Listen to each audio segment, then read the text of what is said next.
O sea, el volver a reunirte con familiares, pues que tenías problemas o no sé, y pues eso los unió más. Entonces, un punto positivo que tiene, la pérdida es que, ayuda a la unión familiar. Gente que tenías mucho tiempo que no veías, o inclusive que les habías dejado de hablar a propósito, vuelves a hablarles. Entonces, es un proceso de reconciliación. Este, por un lado, ese no lo había tomado en cuenta, pero también es de renovación, de fortaleza. A ver, ¿alguien más que quiera participar en este, O punto? tal vez también te ayuda como a lidiar con este tema de, pues ahora sí que de la muerte y demás, que es un tema, se puede decir que complicado de tratar para muchos de nosotros, eh, y te ayuda a verlo como algo, pues a veces no tan malo por este lado que mencionaba, Ajá. de, de gasto de tiempo, de esfuerzo, de todo esto.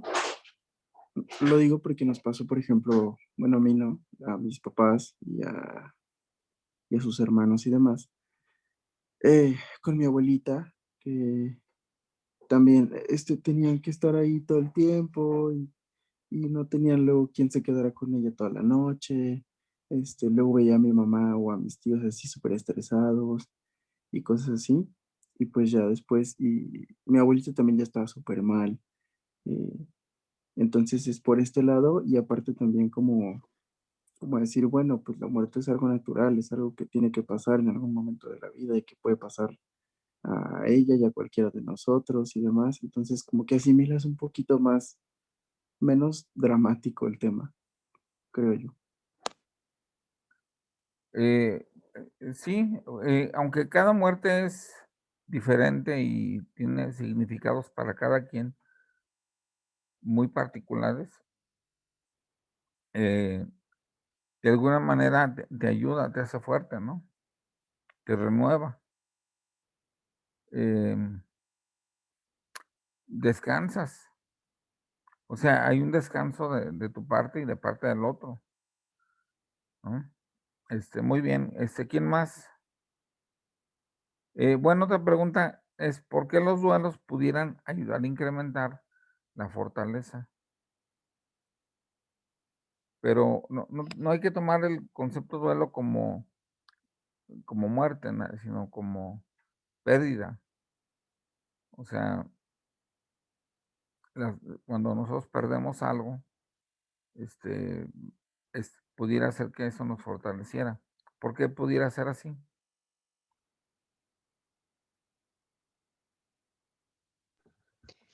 Pues tal vez que estés pasando por un duelo, por una separación de pareja, el darte cuenta qué fue lo que se hizo mal en la relación, qué es lo que tú puedes cambiar para cuando después estés preparada para otra relación, este, puedes aplicarlo o cambiarlo para que ahora sí funcione.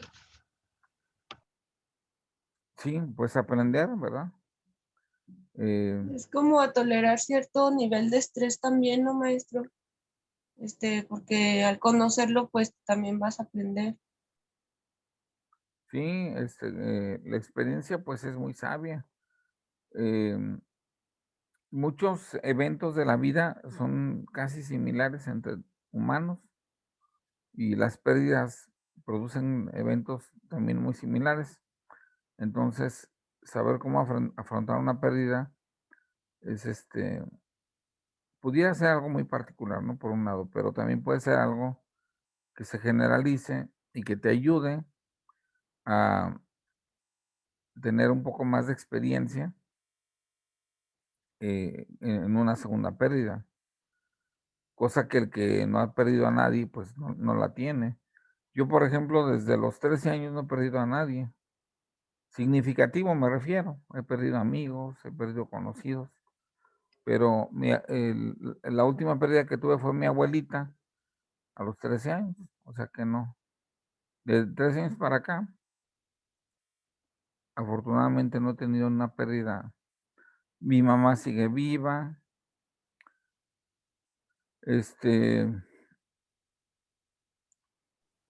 Perdí un amigo que me apoyó mucho. Lo mató un camión,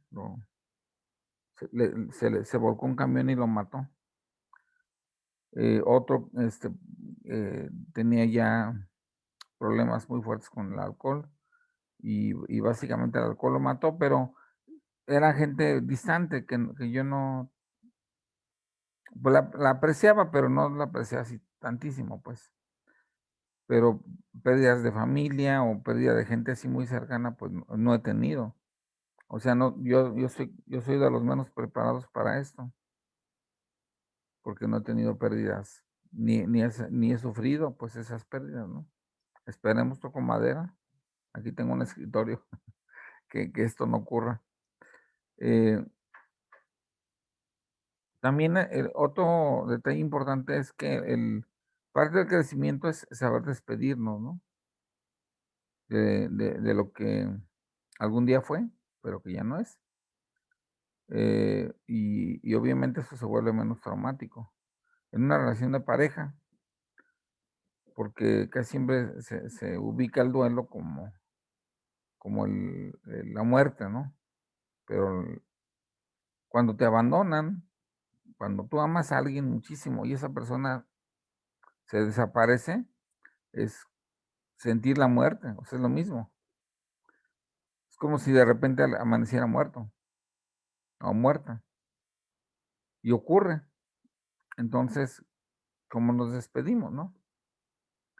Hay gente que vocifera, que todo lo que decía Freud, que en vez de decírselo al muerto, te lo dices a ti. Yo soy culpable, yo no lo cuidé, yo fui maldito, pero que se murió.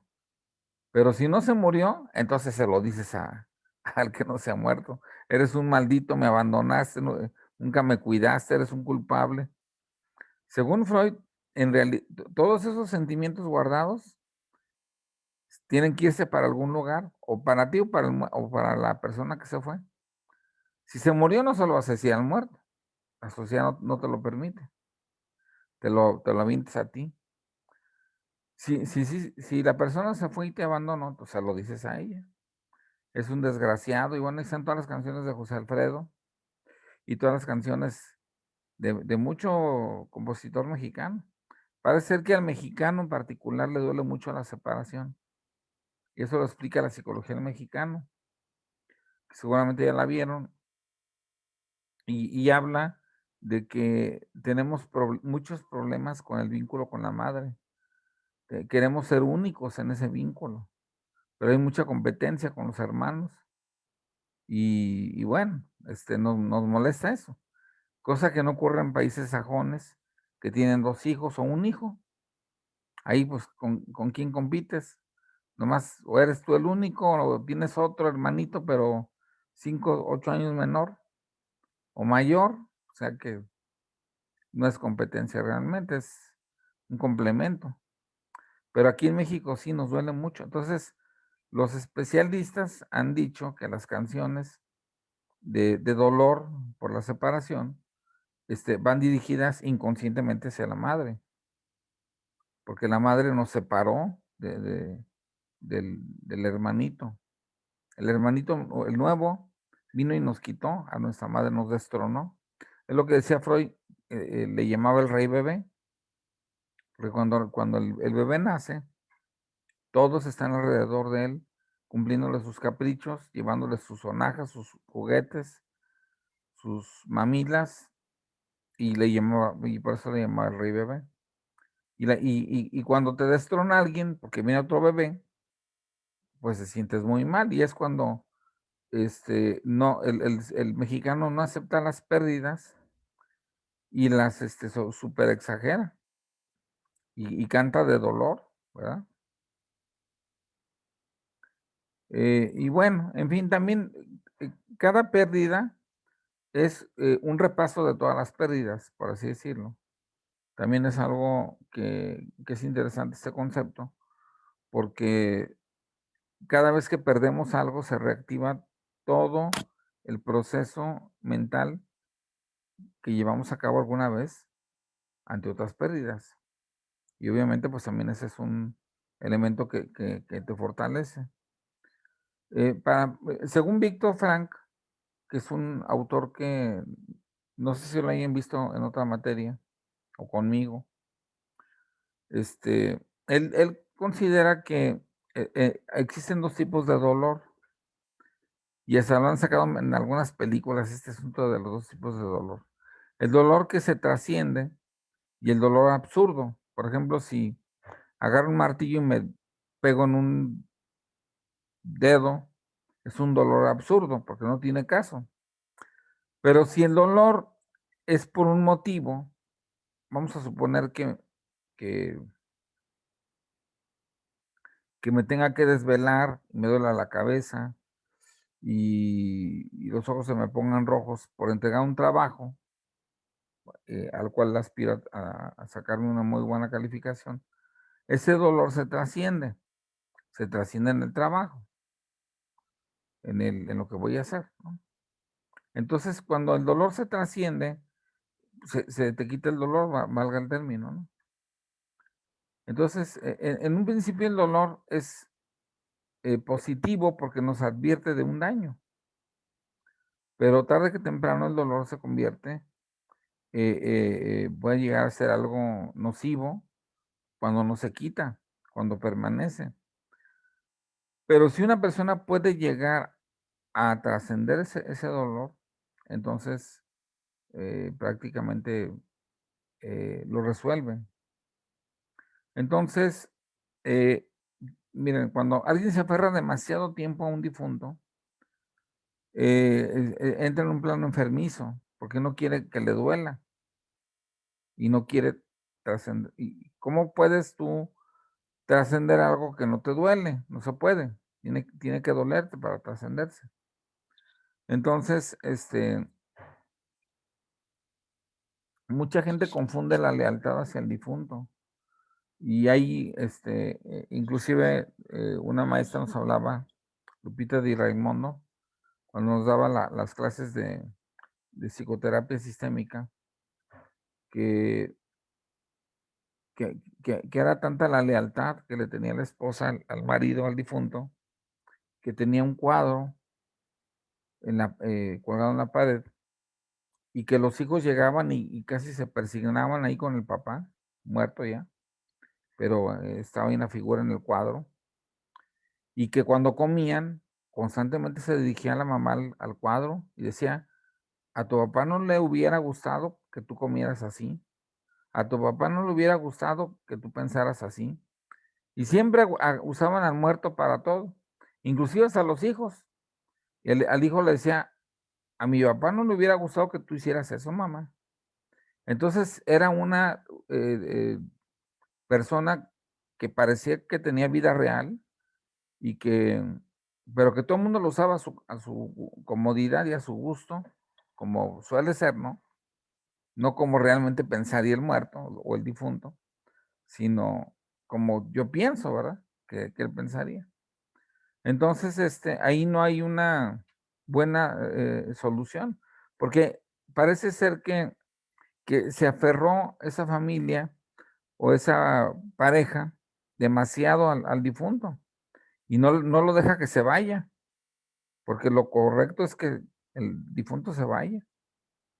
Entonces, olvidar al difunto es algo sano, pero mucha gente lo ve como falta de lealtad o cómo es posible que hayas olvidado a tu padre o cosas por el estilo, como culpabilizándote. Entonces, debe de durar pues, lo que debe de durar, 2 meses, 3 meses y ya no recordarse mucho. Sí, alguna vez en su, ¿cómo se llama? Aniversario luctuoso, ¿no?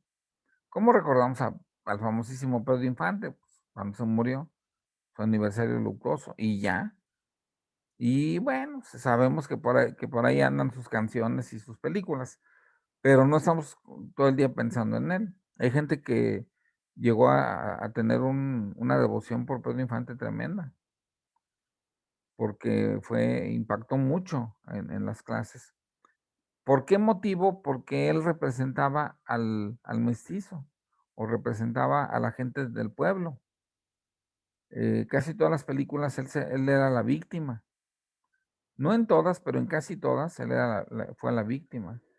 Y fue el que personificó al ladrón, al, al carpintero que lo robaban, a la persona que le caían calamidades. Entonces la gente se identificó con él.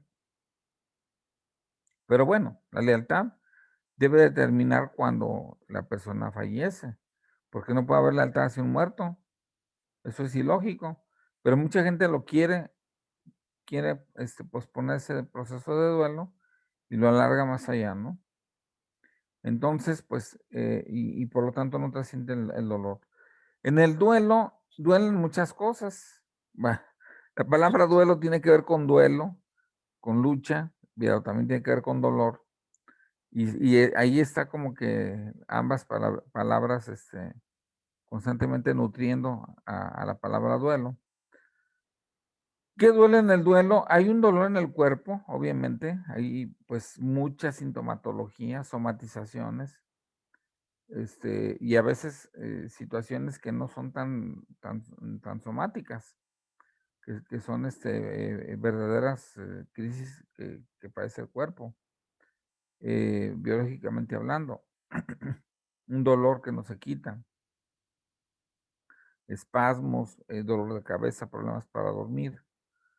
También el dolor psicológico, la persona eh, eh, se ve alterada, o sea, la gente no se halla, no se encuentra, se siente despersonalizada, ¿no?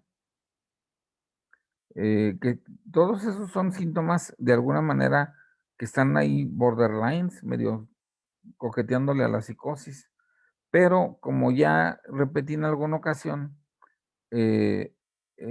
son psicosis benignas o aproximaciones a la psicosis, pero benignas, porque en términos generales, casi el 98% de los duelos se tiende a resolver solo. También hay dolor social. Esa es una pregunta que les hago también en la tarea. ¿Por qué duele socialmente el hecho de perder un familiar? ¿O qué es lo que nos duele socialmente? Que vean que ya no lo tenemos, o que vean que no lo cuidamos, o que se den cuenta de que no tenemos un apoyo. ¿Qué es lo que nos dolería? Para poder saber qué es lo que le dolería al usuario, al paciente. ¿Cómo ven eso? Esa tercera. Porque las dos primeras están muy fáciles, pero la tercera, ¿qué creen que duela socialmente? Pues sí, o sea, es como usted dijo, es eso el que los demás vean que, o nosotros ver que cómo los demás disfrutan a sus papás o pues ya que nosotros somos muy así de festejar así pues en grande el Día de las Madres, el Día del Padre, pues todas esas festividades, verlas, cómo las disfrutan los demás con sus papás y pues nosotros no. Sí, pues ahí está un comentario muy preciso. Eh, Tú sabes que el vecino tiene a su familia completa y tú no, y obviamente eso da sentimiento. También hay el dolor familiar, ¿no? También pudiera darse una situación de reproches, de que tú no lo cuidaste o supiste cuidar, o a la persona que lo fue y lo cuidó en la noche y que ese día coincidió con que se muriese, echarle la culpa de que no lo atendió. O sea, puede haber una crisis en la familia de mucha ruptura, de mucho encono, de violencia inclusive, y de ataques y de todo eso, ¿no? Porque el estrés que produce la muerte promueve este tipo de estados de agresión entre miembros. Y bueno, obviamente para la gente que es creyente así que le va a la teoría de Víctor Frank, hay un dolor espiritual. O sea, nos duele el alma según este señor, pero digamos que no está muy eh, aceptado dentro del plano científico, este asunto del dolor espiritual, aunque sí, hay teóricos que han postulado este asunto del dolor espiritual, que precisamente para eso se empezó a trabajar la tanatología como una propuesta de Víctor Frank y de todo su grupo de, de terapeutas, de logoterapeutas, porque la palabra logos es palabra, o sea, la terapia a través de la palabra, del rezo, de, pero también logos, Víctor Frank lo define como espíritu, a través del espíritu, ¿no? Entonces, pues sería cuestión de adentrarse un poco ahí en la teoría de Víctor Frank, pero él habla también de que tenemos un espíritu que duele, que te duele espiritualmente la pérdida. Aquí en México, pues esto es mucho más entendible que en otros países, pero si nos vamos a Dinamarca, que pues allá no hay ni católicos ni protestantes, no hay ni cristianos casi, o a Suecia, países que prácticamente ahí tienen de adorno a la religión, que casi para allá vamos nosotros, ¿eh? El mexicano ya cada vez está desprendiéndose veía estadísticas de que bajó de 85% de católicos a 71%. Todavía es la mayoría, pero pues va a la baja, no sabemos qué esté pasando ahí.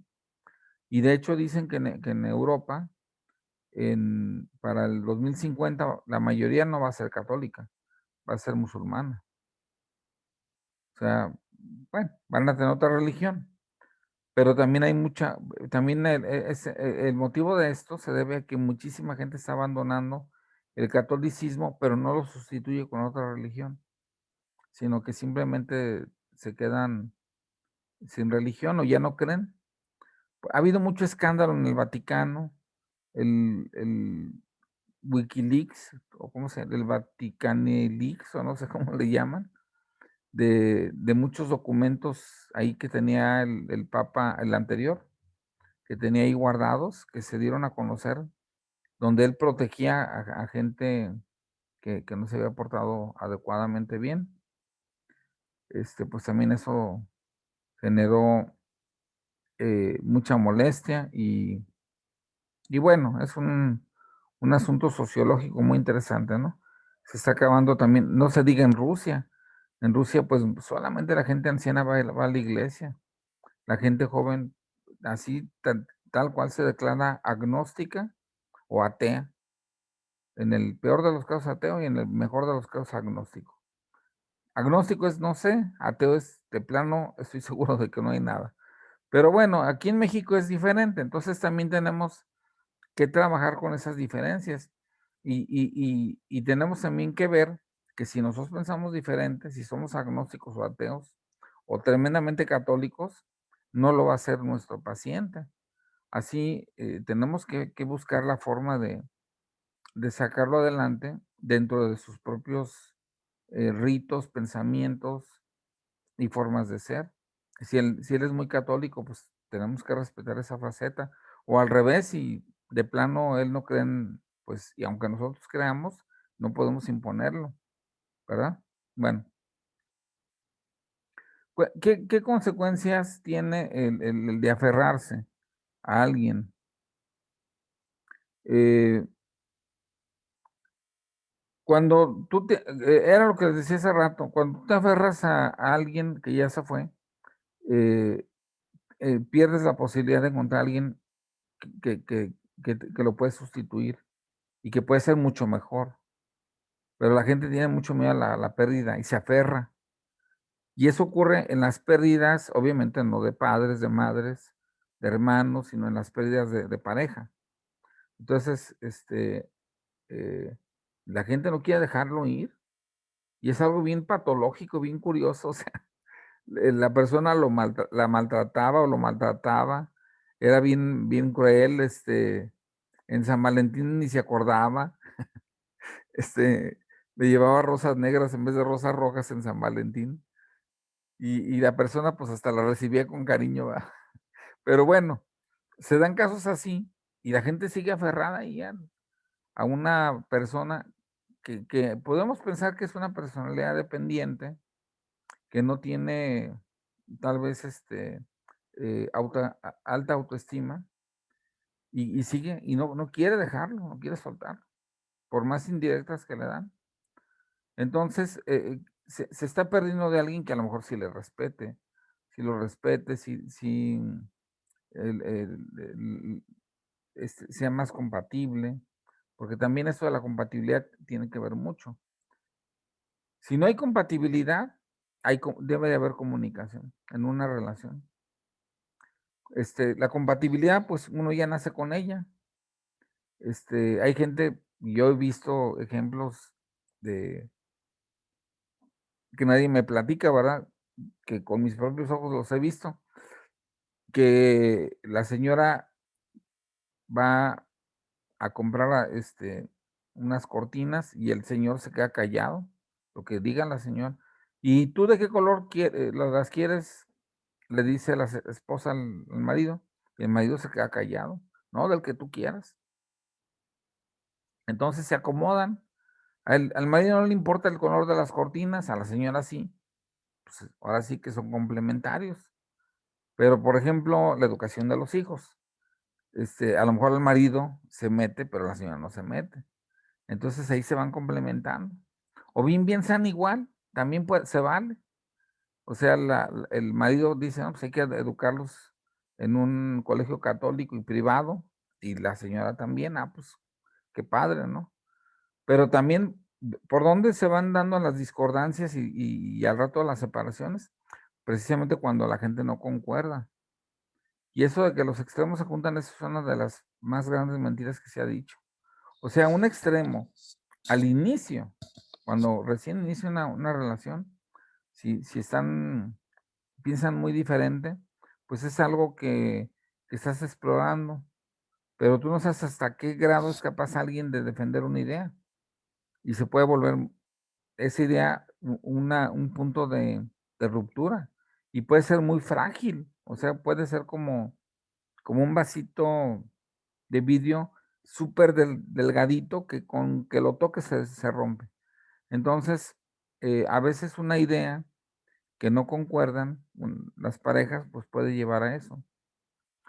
En fin, cuando hay una ruptura, pues lo más conveniente es buscar, eh, tener un proceso de duelo, esperarse y luego buscar a alguien diferente. Pero hay gente que se aferra y ahí está el concepto de los imposibles, de que sabes que esto es un imposible para ti y sigues aferrado y sigues aferrada. Entonces eso no te permite, cuando tú no cortas las alas, pues no te permite este, eh, que nazcan nuevas alas para volar a otro lado, ¿no? Entonces el pasado, pues es una lección, no debemos de vivir en él, ni en lo que fue, ni nada de eso, o sea, siempre se puede actualizar. Ahí está el ejemplo de los norteamericanos. El mexicano es mucho de quedarse con su pareja para toda la vida, o era, cuando menos hasta hace cierto tiempo, ya estamos evolucionando. Y esto es algo que nos hace sentir cómodos y que la sociedad lo ve bien, que no cambies de pareja, que sea la misma, aunque te maltrate, te diga de cosas feas, no te apoye, bueno, pero es la misma, ¿no?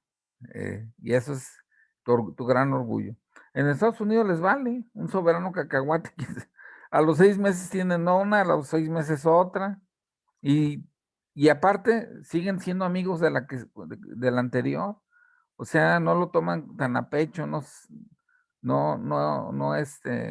precisamente no viven un proceso de duelo, porque una característica del proceso de duelo es estar un periodo de tiempo sin la pareja, porque te duele no tener a alguien que te apoye, que te consuele, que te diga buenos días, qué sé yo. Entonces, no vive en duelo.